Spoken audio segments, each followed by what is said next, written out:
르우벤 지파와 갓 지파 그리고 므낫세 지파 중에 절반은 모세 시대 때 요단강 동쪽의 땅을 이미 분배를 받았습니다. 그러므로 므낫세 지파를 위해서 요단강 서쪽의 땅을 제비 뽑는 오늘 내용을 보면 므낫세의 장자인 마길은 제비 뽑기에서 제외가 됐다라고 되어 있습니다. 그 이유가 요단강 동쪽 땅을 이미 받아 놓았기 때문입니다. 오늘 본문의 첫 절인 여호수아서 17장 1절을 보겠습니다. 므낫세 지파를 위하여 제비 뽑은 것은 이러하니라. 므낫세는 요셉의 장자였고 므낫세의 장자 마길은 길르앗의 아버지라. 그는 용사였기 때문에 길르앗과 바산을 받았으므로. 여기에서 길르앗과 바산 이 두 지명이 모세 시대 때 요단강 동쪽에서 받았던 땅들입니다. 이제 길르앗 지파의 절반이 요단강 서편의 땅을 분배받기 위해서 제비를 뽑습니다.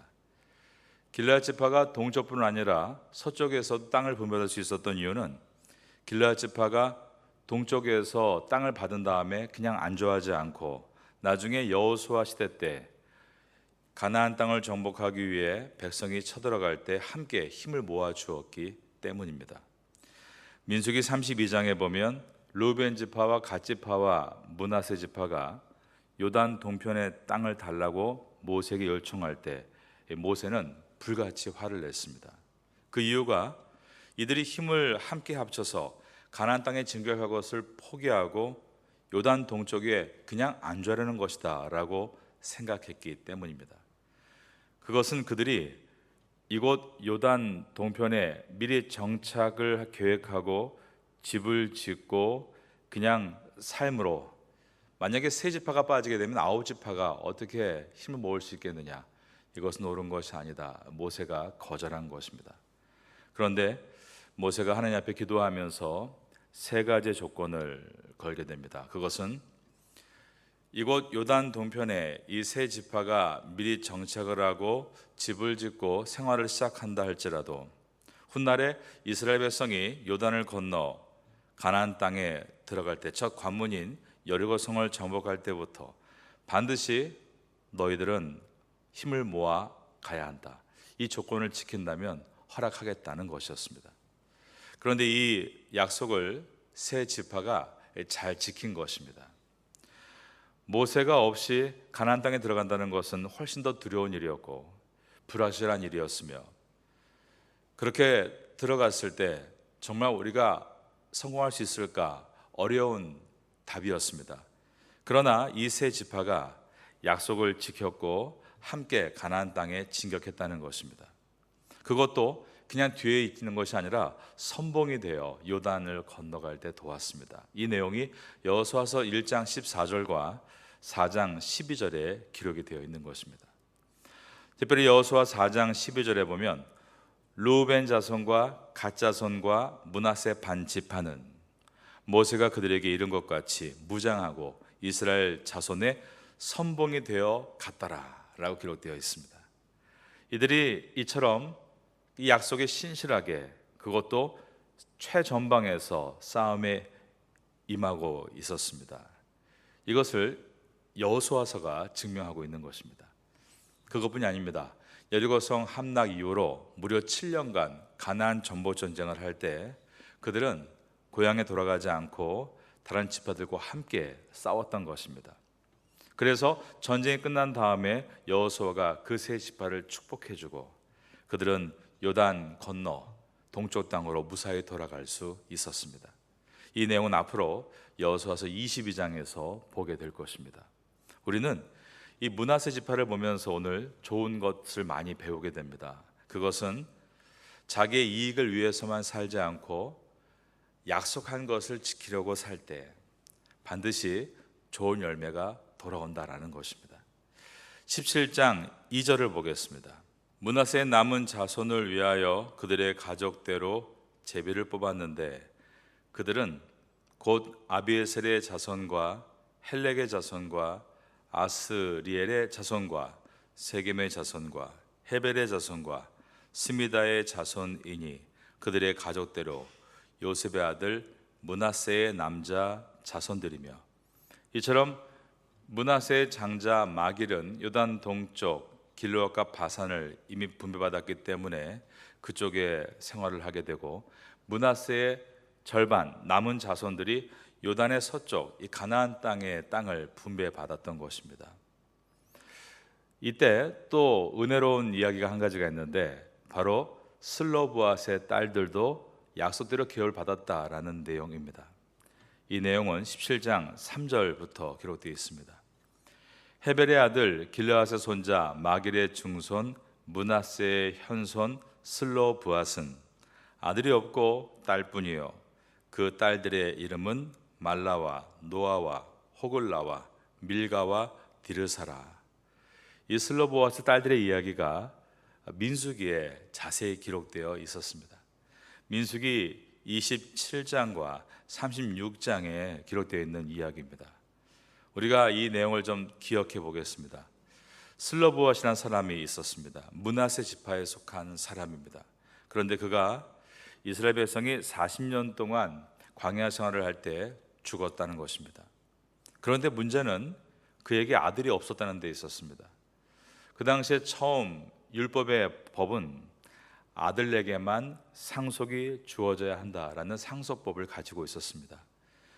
아들이 없는 경우에는 그 분의 형제들, 즉 삼촌들에게 그 땅이 상속이 되고, 삼촌도 없는 경우에는 사촌들과 같은 친척들에게 땅의 소유가 넘어갑니다. 그래서 그 지파 안에서 이 땅을 끝까지 관리할 수 있도록 되어 있었던 것입니다.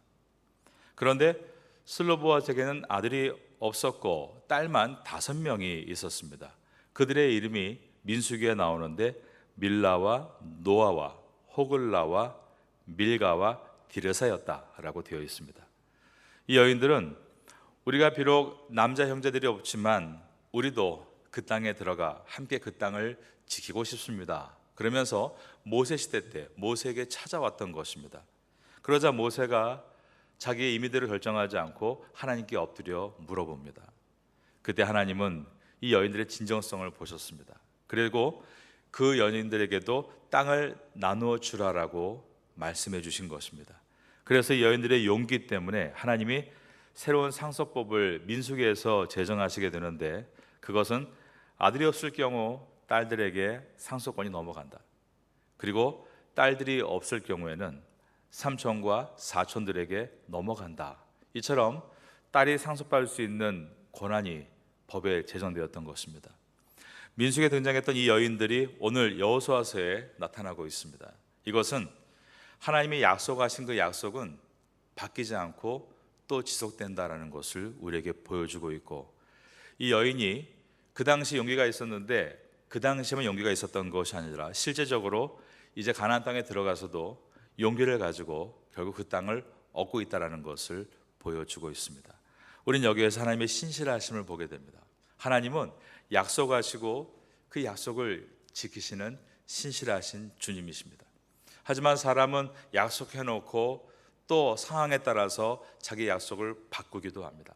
그러나 슬로브앗의 딸들과 같이 하나님 앞에 자기들도 신실하게 끝까지 약속을 지켜나갈 때 하나님은 그들에게 땅을 부어주셨습니다. 여러분에게 받아야 될 땅들이 무엇이 있습니까? 아마 사업에서 또 사역에서 우리가 있어야 될 태우 땅에서 받아야 할, 분배받아야 될 땅이 있을 겁니다. 그 땅을 얻을 수 있는 방법은 신실하신 하나님 앞에 우리도 신실하게 서는 것입니다. 약속하신 하나님 앞에 우리도 약속을 이행해 나가는 것입니다. 여러분 생활 가운데 하나님 앞에 세운 약속에 허틀어진 것들이 있으십니까? 다시 한번 그것들을 돌아보시고 잘 세워보시기 바랍니다. 여러분도 슬로브앗의 딸들과 같이 주님의 약속을 받게 되시기를 예수님의 이름으로 축원합니다. 슬로브앗의 딸들이 보여준 용기와 신실함을 우리가 깊이 생각하게 됩니다. 이 여인들이 오늘 본문에 나오고 있다는 것은 하나님께서 이 여인들을 귀하게 보셨다는 것이고 그들의 행위를 칭찬하시고 상을 베푸셨다라는 뜻입니다. 이 여인들은 이 산지를 내게 주소서라고 얘기했던 갈렙과 거의 동급의 믿음이라고 말할 수 있습니다. 어려운 산지를 향해 나가는 갈렙만큼 남자들도 감당하기 어려운 그 땅을 굳이 우리가 개간하겠다라고 나서고 있는 여인들은 숭고한 믿음의 소유자들입니다. 갈렙의 용기와 진정성만큼 이 여인들의 용기와 진정성도 매우 아름답고 위대한 것입니다. 여러분도 용기를 갖게 되시기를 바라겠습니다. 여러분 용기가 있으십니까? 회사에서, 가정에서 용기가 있으십니까? 많은 사람들이 아멘 하지만 회사에 돌아가서 용기를 내지 못합니다. 또 가정에서도 가족 안에서 예수 믿는 사람으로서 용기를 내지 못합니다. 어떤 한 여인이 있었습니다. 시어머니가 얼마나 무섭고 싫던지 그는 시어머니의 시자도 무서워했고, 그래서 농담이지만 시금치도 안 먹고 시편도 못 읽겠다고 했답니다. 시어머니는 며느리가 자신을 무서워하는 것을 알기 때문에 더 무섭게 굴었습니다. 무섭게 굴면 그 며느리가 꼼짝 못하기 때문이었습니다. 그러다 어느 날 며느리가 교회를 다니게 됐습니다. 그래서 은혜를 받아서 찬양을 흥얼리는 날들이 많아졌다는 것입니다. 그날도 며느리가 찬양을 하면서 집안일을 하고 있는데 그 가사가 예수가 함께 계시니 시험이 오나 겁없네. 자기 흥에 겨워서 이 며느리가 한참을 예수가 함께 계시니 시험이 오나 겁없네를 찬양하고 있는데 이 시어머니가 외출했다가 돌아온 것입니다. 그런데 문 여는 소리를 듣지 못했습니다. 시어머니는 이 며느리를 보고 깜짝 놀랐습니다. 왜냐하면 이 며느리가 시어머니가 발자국만 들려도 소스라치도 놀라고 별별 떨었는데 아주 당당하게 어디를 바라보고 노래를 하고 있었기 때문이었습니다. 더군다나 그 며느리의 입에서 나오는 가사가 충격이었습니다. 예수가 함께 계시니 시험이 없나 겁없네. 이 찬송가를 모르는 어머니가 듣기에는 시험이가 오나 겁없네 이렇게 들은 것입니다. 야, 시험이가 오나 겁없네. 저렇게 담대하게 노래를 부르고 있는 며느리가 괘씸했지만 또 충격을 받았던 것입니다. 그러면서 오히려 이 당당한 며느리가 또 가정에서 좋은 역할을 하게 되니까 가정이 점점 회복될 때 또 이 시어머니도 이 며느리를 인정하게 되고 나중에는 함께 교회 생활을 했다는 작은 이야기입니다. 세상을 살아가는 동안 우리의 사업의 현장에서 또 사회생활 속에 우리의 가정에서 누구나 용기를 가져야 될 때가 있습니다. 용기 없이 살아도 될 날은 하루도 없는 것입니다. 문제는 그러한 역경과 난관이 왔을 때 우리가 당당한 얼굴로 용기를 낼 것인가, 아니면 늘 두려워 떠는 얼굴로 항상 숨을 것인가에 있습니다. 그 사람이 계속 숨고 뒤로 물러나면 시험은 그를 메뚜기로 여깁니다. 그래서 그만 보면 계속 나타나서 괴롭힙니다. 그러나 반대로 내가 시험에 대해서 당당하면 나는 그 시험을 밥으로 볼 수 있습니다. 그리고 항상 그 시험에서 이겨 나아갈 수 있습니다.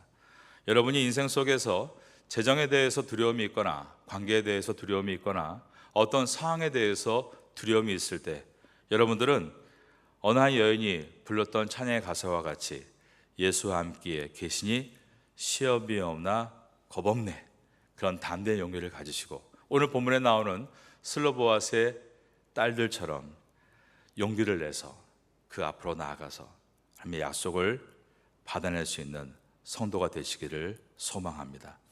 이 여인들에게 아름다운 땅이 주어지는 것은 여호수아서 전체에 이 산지를 내게 주소서에 버금가는 위대한 일이었습니다.